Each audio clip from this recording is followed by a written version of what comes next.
The Synoptic Gospels. I would like to teach on the Synoptic Gospels today. First, let's try to understand better what the Synoptic Gospels are. They are ancient biographies about the life of Jesus Christ. Second, we need to know what the word synoptic means. It means to see the same. The Synoptic Gospels are Matthew, Mark, and Luke. What we're going to try to understand about these three Gospels are their similarities and also the numerous differences between them. Scholars have been trying for years to explain the relationship between these three Gospels.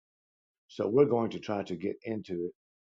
We're going to try to get into the order in which they were written and into which writer borrowed from the other and what other sources they might have used. My hope is that when we finish, you might have a better understanding of these Gospels.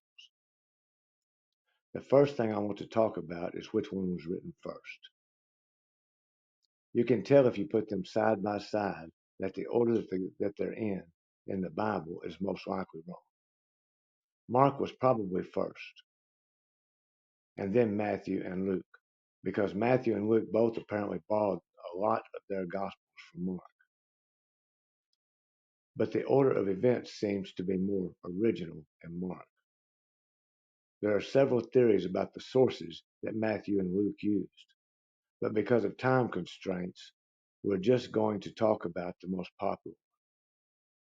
That's the two source theory, that they used Mark and another source we'll call Q for lack of a better term. We believe they used Mark, and we believe they interviewed other people who had seen and heard Christ. Luke plainly states that he interviewed many people to try to fill in the gaps and bring more understanding about Jesus.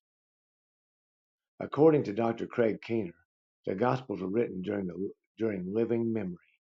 Mark was written within 40 years of Jesus' death, and Matthew and Luke closely followed. Mark was apparently an understudy of Peter and his interpreter, so he gave us Peter's memories about Jesus.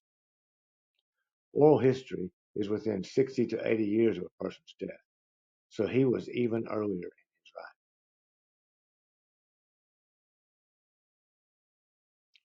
The book of Luke and Luke 1 1 through 4 talks about his sources. Luke 1 1 through 4 says, "Many have undertaken to draw up an account of the things that have been fulfilled among us, just as they were handed down to us by those who from the first were eyewitnesses and servants of the word. With this in mind, since I myself have carefully investigated everything from the beginning, I too decided to write an orderly account for you, most excellent Theophilus, so that you may know the certainty of the things you have been taught." Even though Luke wasn't an apostle, he nevertheless wanted to make sure he used eyewitness accounts to keep the accuracy and to transmit the truth to the next generation. There had been many first-hand accounts written about Jesus. Luke seems to have used many of these in his writings as well. Theophilus' name means one who loves God, and that could indicate that this preface was a dedication to all Christian readers.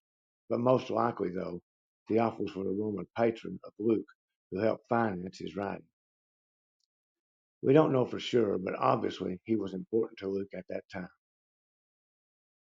According to Dr. Craig Keener, the differences among the synoptics actually help to provide more evidence of the inspired perspectives than they would if they gave a single account, because eyewitnesses don't observe or recount all the same details. Another argument against the Gospels is that they include miracles. All the Gospels report miracles. That's the next argument against them. But in 2006, a Pew survey A Pew Research Center survey said 200 million people reported witnessing divine healing.